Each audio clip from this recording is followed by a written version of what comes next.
Cayden Steele didn't see her, just a flash of blue and the blur of a terrified face as he slammed the brakes of his black Aston Martin, tires screeching at the exit of the parking garage. "Damn," he muttered, heart pounding, gripping the wheel as the woman staggered back onto the curb, clutching a coffee cup now splattered across her white blouse. She was okay. She waved off a man nearby who tried to help her. Cayden, already late for a meeting downtown and with his rear view full of impatient honking, cursed again under his breath and sped off, never once realizing he'd nearly hit the woman he was destined to fall in love with.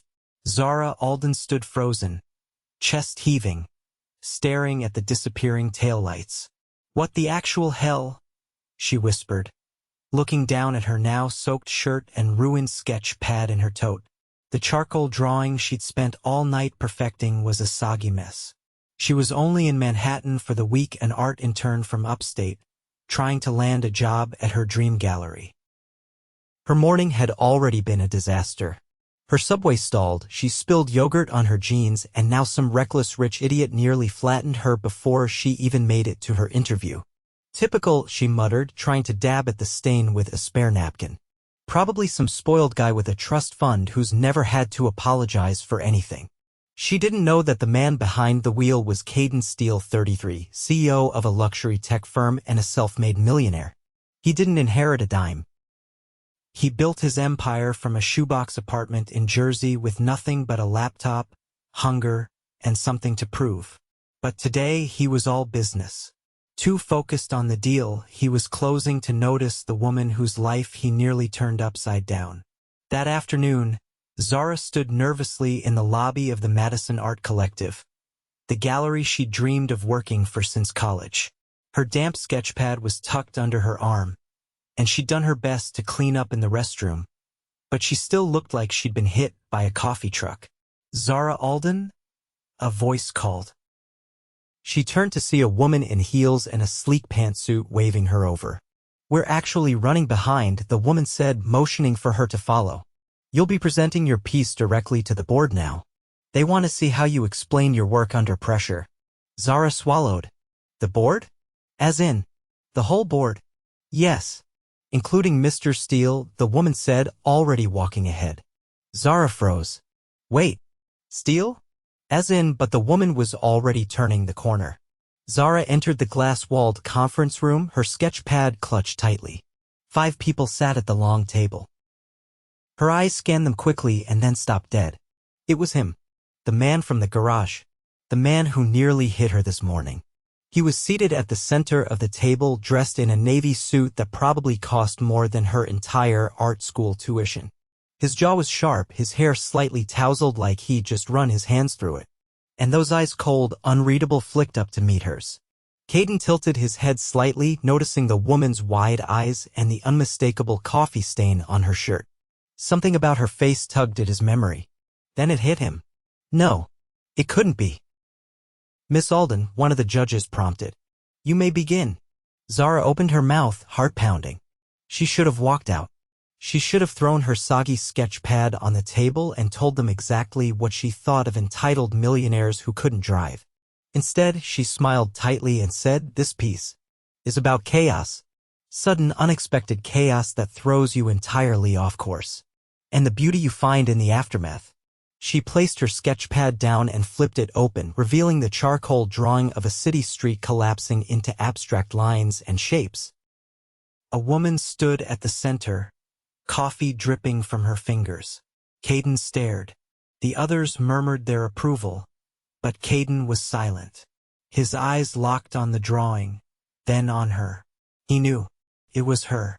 After the presentation, as the board members discussed among themselves, Cayden stood and walked directly toward her. "You okay?"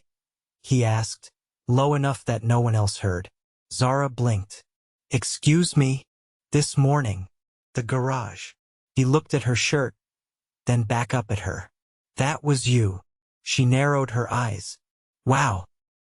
It only took you 8 hours to remember the woman you nearly ran over." He crossed his arms. "You shouldn't have been walking so close to the exit lane."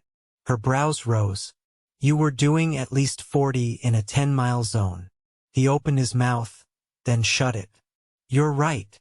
Her eyes widened slightly at the unexpected apology. I didn't see you. And I'm sorry, he added, voice more sincere now. You were scared. Zara hesitated, then shrugged. It's fine. I didn't die. He almost smiled. You're a good artist. She blinked again, confused by his tone. Thanks. He nodded once, then turned and walked out without another word. Zara stood there, stunned. What just happened? 2 days later, she got the call. The gallery wanted her. A 3-month paid internship and her piece would be included in the upcoming summer showcase. She tried to act cool on the phone, but as soon as she hung up, she screamed into her pillow. She didn't know that Cayden had personally pushed for her to be chosen. He didn't tell anyone why. That Friday, she arrived at the gallery to begin her first official day.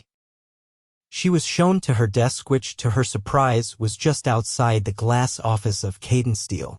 You've got to be kidding me, she whispered, staring at the nameplate on the door.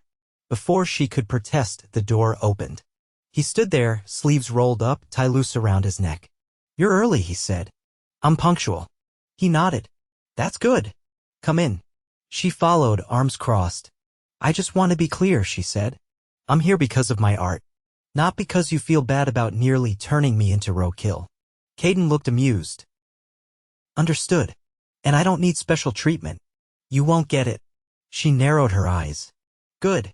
He leaned back, watching her like she was a puzzle he hadn't quite solved yet. Zara turned to leave, then paused. Thanks, though. For the opportunity. He nodded. You earned it. And for the first time, she saw something flicker behind the cool, polished exterior. Curiosity. Connection. Something neither of them expected. Not yet love, but the start of something. Zara didn't expect her second week at the gallery to involve being swept into a Blacktown car and escorted to a private auction in Tribeca. It's a favor, her supervisor had said, handing her a clipboard. Mr. Steele needs an assistant for the event. You'll be taking notes on client interest and tracking the pieces he's watching. Just observe. She hadn't asked questions. Not because she didn't want to, she had plenty, but because she was still trying to prove she could handle anything. Even if that meant sitting beside the man who had a private driver and a watch more expensive than her student loans. You've never been to an auction? Cayden asked once they were inside the venue. No, Zara said, glancing around at the guests sipping champagne and wearing designer labels. But I've seen movies. He held her gaze for a beat. Try not to bid by accident. Some people nod too aggressively. I'll keep my head movements minimal. He almost laughed, and the sound was low and unexpected. They were seated in the second row, and Zara tried not to look like a tourist. She took her role seriously, scribbling down observations, noting expressions of interest. But after the third item, she leaned closer to Cayden. Are you actually planning to buy anything, or are you just enjoying the power of making people nervous when you raise that paddle? He didn't look at her. I'm watching for potential acquisitions. A sculpture like that in the wrong hands ends up in storage. I'd rather place it in one of our curated installations. You sound like you're rescuing it from a bad marriage. Sometimes art needs rescuing. She studied him for a moment. You talk like you used to be one of the people in the back row. He turned to her then. I was. They didn't speak again until the auction ended. Outside, the air was brisk and the wind tugged at the edges of Zara's coat. Cayden didn't get into the car immediately. Instead, he looked up at the building's facade. This used to be a textile factory. My father worked here before it shut down. Zara glanced at him. I didn't realize you were from the city. I'm not. We moved around. But this place. He paused. It was steady. Until it wasn't. She didn't press him. Instead, she asked, why art? He looked at her, and for the first time, she saw something unguarded in his expression.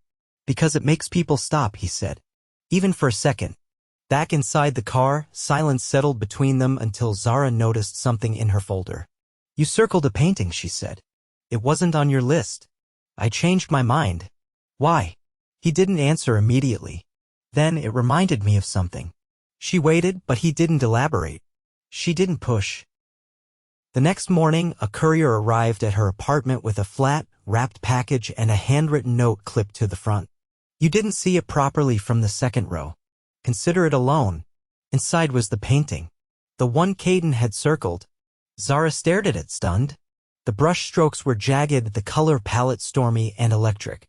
It wasn't pretty, it was visceral. Alive.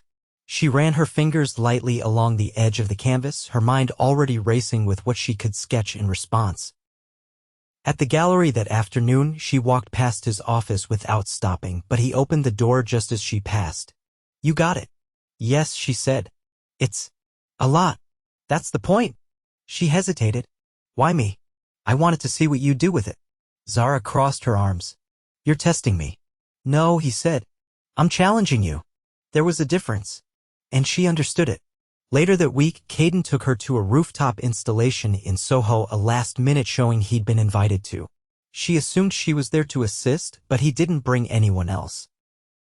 The space was lined with glass panels that reflected the city lights back at them, creating a dizzying kaleidoscope of movement. You brought me here for the mirrors? She asked. I brought you here because I like what happens when people are surrounded by their own reflections. She turned slowly, watching her image repeat itself in every direction. It's disorienting. Exactly. She stopped and looked at him. Are you always like this? Like what? Cagey. Intense. Mysterious. He didn't answer. Instead, he stepped closer. I've been trying to figure out what it is about you, he said. And I haven't yet. Maybe I'm not a puzzle, she said. He studied her face, then leaned slightly forward. That's what makes you interesting. The air between them went still. Zara stepped back first. This isn't part of the job. I know. We work together. For now. She shook her head, trying to walk away, but he caught her hand not tightly, just enough to stop her. I don't do this, she said, voice low. Neither do I. She pulled her hand free and walked toward the elevator, chest tight with emotion she didn't want to name. The next day, everything was back to normal, or so she pretended. Cayden didn't mention the night. Neither did she. But something had shifted. He started stopping by her desk with questions that didn't need asking. You're sketching with ink now? He asked one morning. I'm experimenting. Don't dilute your line weight. The stronger when you commit. She blinked. Did you just give me an actual critique? I've been watching your work. I thought you were too busy to notice. I notice more than you think. And he did. He noticed when she switched from latte to black coffee. When she tied her hair up with a pencil. When she hummed under her breath while drafting. Zara noticed things too. How he tapped his pen twice before making a decision. How he leaned forward when something genuinely interested him. How his voice dropped when he asked real questions, the ones he didn't want everyone to hear. By the third week, she found herself looking for him when she arrived. Not because she had to, but because she wanted to. Then came the gala. An annual event hosted by the gallery for its top collectors and artists. Everyone was expected to attend. Zara borrowed a dress from her roommate and tried not to feel out of place. But the moment she walked in, she felt it. His gaze found her across the room, and for a second, the noise faded. He crossed to her, offering a glass of champagne. You clean up well, he said. So do you. I didn't think you'd come alone. I didn't know I had options. You do, he said. She looked up at him, heart-thudding. He leaned in. Dance with me. You hate attention. I hate regret more. She didn't answer, just took his hand. And for the first time, they didn't speak. They didn't need to. In the middle of 100 people, they moved like no one else existed. The last thing Zara expected on a Thursday morning was to be summoned to Cayden's townhouse on the Upper East Side. I need your eye on something was all he'd said when he stopped by her desk, already halfway out the door. Now she stood in front of a sleek black door with brass fixtures, her breath clouding in the crisp morning air. A doorman had waved her in without question. Inside, the foyer opened into a space that looked more like a modern gallery than a home. Vaulted ceilings, skylights, and art pieces that made her pulse race just from proximity. Zara turned slowly, taking it all in. Marble floors. A floating staircase. A glass wall that opened to a private courtyard with a single, leafless tree in the center. Stark, deliberate, and beautiful in the kind of way that made her feel like she'd stepped into another universe. "You're early," Cayden said as he entered from a side hallway, his suit jacket draped over his shoulder, shirt sleeves rolled to his forearms. "You said 9. I expected you to be fashionably late." "I'm not fashionable. I'm punctual." He gave a brief nod toward the hallway. "Follow me." She trailed him past a dining room with a table that could seat 12, a library with shelves of rare books and first editions, and into a sunlit studio space that felt entirely different from the rest of the house, warm, chaotic, lived in. Paint-streaked canvases leaned against the walls. Sketches were pinned in layers across corkboards. There was even an old drafting table with a cup of graphite sticks and a coffee-stained mug filled with brushes. "You did this?" she asked, stepping closer to one of the mixed media pieces. He didn't answer right away. "I used to." Zara turned. "You're an artist." "I was. Before the company." "You never mentioned that. You never asked." She raised an eyebrow. "I've been asking questions since the day we met. You just don't answer them." "I answer the ones that matter." She crossed her arms, intrigued. "And which one did I ask that mattered?" "You asked why I chose art." Zara looked around the studio again. There were signs of abandonment, dust in the corners. A canvas halfway sketched and left untouched. She moved toward the unfinished piece. "What happened to this one?" "I stopped seeing what I was trying to say." "You couldn't finish it?" "I didn't want to ruin it." She sat on the edge of the workbench. "You brought me here to talk about a painting you gave up on?" "No," Cayden said. "I brought you here because I'm considering donating part of my collection to a youth arts foundation. They want a curated series. I need someone who understands the work, not just the price tags." "You think that's me?" "I know it's you." Zara hesitated. "Why now?" He met her gaze. "Because you make me look at all of this differently." She stood, aware of how close they were. "You're not used to people having opinions you didn't pay for, are you?" "I'm not used to people being right about me without knowing the numbers first." She searched his face, trying to read the shifts in his expression. Then something new flickered across his features, uncertainty, maybe even hesitation. "I don't like feeling off balance," he admitted quietly. "Then stop pulling people into your orbit and acting surprised when they don't spin the way you expect." He laughed, but there was no mockery in it. "I don't know what to do with you." "Good," she said. "Then we're even." Cayden's phone buzzed in his pocket. He glanced at it, jaw tightening. "I need to take this." "Stay. Look around." She nodded, watching him disappear into the hallway. Alone, she wandered deeper into the studio. There were photographs pinned to one wall, black and white shots of urban neighborhoods, fire escapes, children playing in alleyways. A few of the images had names scribbled underneath in pencil. One stood out. A boy crouched next to a broken bicycle, his expression half defiant, half hopeful. Below it, Cayden had written, "Me, 13, Jersey." Her throat tightened. She hadn't realized how much of himself he'd buried beneath the suits and billion-dollar deals. This room wasn't a studio, it was a map of everything he'd tried to leave behind. When he returned, she didn't ask about the photo. Instead, she pointed to a canvas in the corner. "This one. It should be included in the foundation series." Cayden raised an eyebrow. "It's not finished. That's why it's perfect. It shows process. Vulnerability. Kids don't need polished. They need real." He looked at her for a long moment, then nodded once. "All right?" Zara turned to leave, but he stepped forward. "There's something happening tomorrow," he said. "The gallery is announcing its summer exhibit lineup. Press, donors, the usual chaos." She narrowed her eyes. And I want you there. Not as staff. As my guest." She hesitated. "That's not going to look great."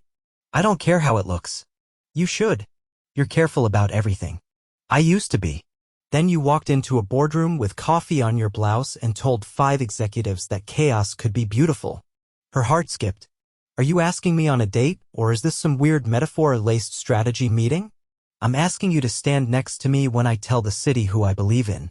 Zara stared at him, stunned. She gave the smallest nod. All right. The next evening, the gallery buzzed with energy reporters, collectors, critics, and socialites mingled beneath floating glass installations and soft ambient lights. Zara walked in wearing a black gown borrowed from a friend's boutique. She felt like a walking contradiction in intern with paint still under her fingernails in a room full of curated perfection. Cayden met her near the sculpture wing, dressed in a midnight suit with no tie. He didn't say anything at first. Just looked at her like she was something he hadn't been prepared for. You came, he said finally. You asked. He offered his arm. She took it. When they stepped in front of the microphones, Cayden didn't speak from a script. He didn't read from a teleprompter or reference quarterly projections. Instead, he said, the gallery's new summer exhibit will feature emerging artists selected not by committee, but by someone who remembers what it's like to be told you don't belong in rooms like this. He turned to Zara. Meet the new curator of the youth exhibit series, Zara Alden. Gasps rippled through the crowd. Cameras flashed. Questions flew. Zara's heart pounded, but she didn't flinch. Later, on the rooftop terrace, away from the noise, she exhaled into the night. You ambushed me, she said, stepping into the glow of the city skyline. I gave you what you deserved. She turned to face him. You didn't ask. I didn't need to. Zara looked at him, then shook her head. You're impossible. Only with people who matter. He took a step forward. I'm not good at this, he said. She didn't move away. Neither am I. But when he reached for her hand this time, she didn't pull back. And when he kissed her slow, certain like he'd been waiting all his life to find the right moment, she leaned in. Not because it made sense. Because it felt like the only thing that ever had. Zara stood motionless in the echo of the kiss, lips tingling, the New York skyline glittering behind her like a confession. The sounds of the gala rose faintly from below, laughter, music, the clinking of crystal, but here on the rooftop, time folded in. Cayden stepped back just enough to meet her eyes. I didn't plan that. Zara's voice came out softer than she intended. I know. That's what scares me. He studied her, not with his usual calculated gaze, but something stripped of pretense. What scares you more, that I meant it, or that you did?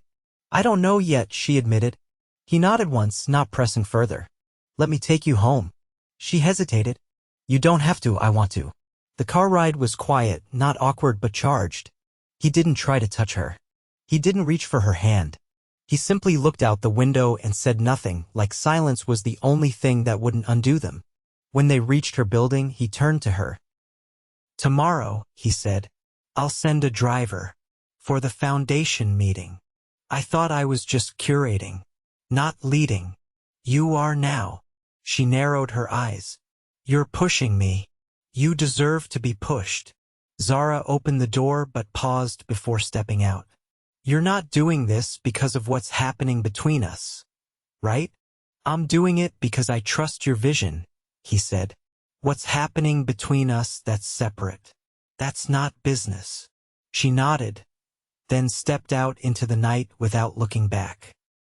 The next morning, she entered the conference room with her shoulders squared, a folder under her arm, and the curator badge clipped to her lapel. The room was already filled foundation board members, community liaisons, a few press observers. Cayden sat at the end of the table, but he didn't acknowledge her beyond a glance. She didn't need him to. By the time she finished her presentation outlining a youth mentorship program, mobile art workshops in underserved neighborhoods, and a rotating exhibit curated by the students themselves, the room was silent. Then applause broke out.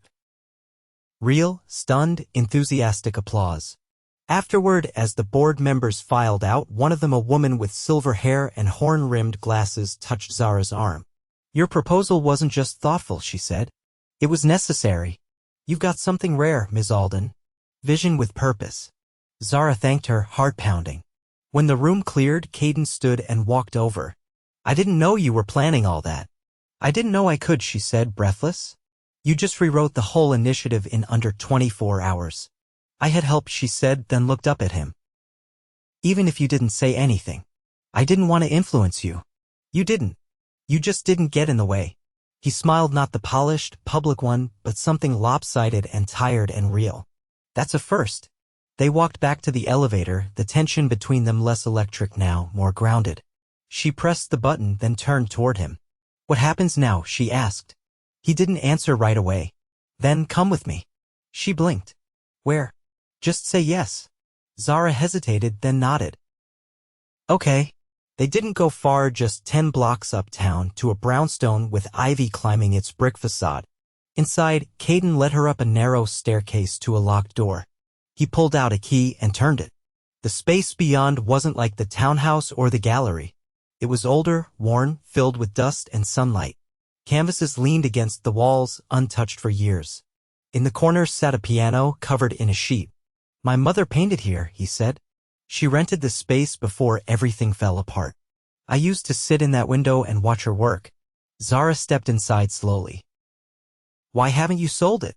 Because this place is the only thing I've ever kept that didn't serve a purpose. It served one. It made you. He looked at her, startled. I want to reopen it, he said. Turn it into a community studio. For kids who don't have anywhere else to go after school. Somewhere they can create without being told they're wasting time. Zara turned to him. You're serious. I'm tired of building things that make money. I want to build something that matters. She nodded slowly. Then let me help. He took a step toward her. You already are. They spent the afternoon cataloging the space, listing repairs, sketching layout ideas, talking about funding. It was the first time she saw him like this. Sleeves rolled, hands streaked with dust, eyes lit with something close to peace. That night he walked her home again. At her door, she turned and looked up at him. You're different when you're not wearing 5 layers of control, she said. And you're terrifying when you believe in something. She laughed, but it caught in her throat when she saw his expression shift. What? She asked. I'm falling in love with you. Zara went very still. I know it's too soon, he said. I know it doesn't make sense. But I've spent years being sure of everything, and this is the only thing I've felt without hesitation. She didn't speak right away. Then, very quietly, I think I've been falling too. He reached for her hand. Then let's stop falling. Let's land. A week later, the community studio opened its doors. The press showed up, of course. So did the foundation, the gallery board, and half the neighborhood. But Zara didn't care about the cameras. She only cared about the girl in the corner, no older than 10, holding a paintbrush like it was a sword. Cayden found her watching and wrapped an arm around her waist. You did this. No, she said. We did. He leaned down and whispered, I have something for you. She turned, surprised, as he pulled a small velvet box from his jacket. Not a ring. A key. Gold, old-fashioned. It's for the studio, he said, but also for the townhouse. And the penthouse. And anywhere else I am. Zara stared, overwhelmed. I'm not asking you to move in. I'm asking you to choose me. To choose this. She looked at the key, then at him. I already did. They didn't need a wedding that week. Or a rooftop proposal. They just needed this, a future built from chaos and coffee stains and second chances. And for the first time in a long time, Zara felt like she belonged. Not in a gallery. Not in a boardroom. But in a life that had finally stopped speeding past her and opened its doors instead. The studio had been open for just over 3 weeks when the mayor's office called. Zara was the one who answered the phone, paint still drying on her fingers from helping a student finish a mural on the back wall. She listened, nodding slowly, then hung up and turned to Cayden, who was hunched over a table reviewing grant proposals with a pair of reading glasses she hadn't known he owned. They want to give us a city arts grant, she said, trying to keep her voice even. A big one. Cayden looked up. How big? Enough to expand. They want to replicate the model in 3 more boroughs. He set the folder down. That's fast. They said it's because the program has measurable impact. And because one of the city council members has a daughter who won't stop talking about how this place made her feel safe. He stood and crossed the room in 2 strides. Do you want to scale it? Zara nodded slowly. I do. But only if we do it right. No cutting corners. No turning it into a brand. Then we'll do it right, he said. And we'll hire people who care as much as you do. She looked up at him. And you? I'm not going anywhere. That night, they didn't go home to the penthouse or the townhouse. They stayed late at the studio, sitting cross-legged on the floor, eating takeout from a plastic container and sketching out a plan on the back of a supply invoice. I've never built something like this with anyone before, Zara said, her voice quiet. You mean a non-profit? I mean a life. Cayden reached over and brushed a stray piece of hair from her cheek. You once told me you didn't believe in things that looked too perfect. I still don't. Good, he said, because this isn't perfect. It's real. She leaned forward and kissed him, not because the moment called for it, but because it didn't. No cameras, no crowd, just them. Just truth. In the weeks that followed, everything accelerated. The grant was approved. Lease agreements were signed. Zara handpicked the team who would run each new location, refusing to outsource a single hire. Cayden managed the logistics, negotiating vendor contracts and ensuring every space had what it needed before opening. They worked side by side without ever stepping on each other's toes, like two halves of the same rhythm. Then, one morning, Zara woke to the sound of classical music playing softly in the penthouse kitchen. She padded out barefoot to find Cayden making coffee, the windows open to the breeze, barefoot himself for the first time she'd ever seen. You're up early, she said, wrapping herself in the throw from the couch. I have something to show you. She followed him to the elevator, still in her oversized t-shirt and sleep-mussed hair. The car descended and opened to the building's rooftop, which he'd always said was under renovation. But now it had been transformed. There was a glass pergola draped in jasmine vines, a long table set for two, and at the center a small sculpture, her sculpture, the one she'd drawn the night he sent the painting to her apartment. He'd had it cast in bronze, mounted on a pedestal surrounded by soft lighting. Zara stopped breathing. I had it made the week after you finished the sketch, Cayden said, stepping beside her. I knew then. She turned to him, eyes wide. Knew what? That I wanted to spend the rest of my life watching you build things. Beautiful, impossible things. He reached into his jacket and pulled out a ring, not flashy, not oversized, just a single diamond set in a twisted platinum band, elegant and deliberate. I don't care if we get married on this rooftop or in a courthouse or in your mother's backyard. I just want you to say yes. Zara didn't cry. She didn't gasp or freeze. She smiled. A full, radiant smile that said she'd stopped running from joy. Yes, she said, stepping into his arms. To everything. 3 months later, they were married on the rooftop under the same pergola, with jasmine in bloom and 60 guests who mattered. Zara wore a simple silk dress with a charcoal gray sash, and Cayden wore no tie, just a boutonniere made of dried paintbrushes and white roses. Her mother cried through the entire ceremony. His father didn't attend, he hadn't spoken to him in years, but Cayden didn't seem to mind. He only looked at Zara, like she was the only vow he'd ever needed to make. They didn't honeymoon in Monaco or Paris. They went to a cabin in Vermont where there was no cell service, and they spent a week hiking, cooking together, and sketching in silence on the porch. Back in the city, the second studio opened on the Lower East Side, then another in the Bronx, then a third in Queens. Each one had its own soul, its own team, but Zara's fingerprints were on every wall, every program, every child's sketchbook. Cayden stepped back from the tech world, slowly handing over operations to a trusted partner. He still made decisions, still invested. But his days were now spent in paint-splattered jeans more often than in suits. They bought a brownstone of their own, not the one his mother had rented, but one nearby, with creaky floors and a sunroom that Zara turned into her studio. The townhouse and penthouse were sold, and the proceeds went into the foundation. They didn't need glass walls anymore.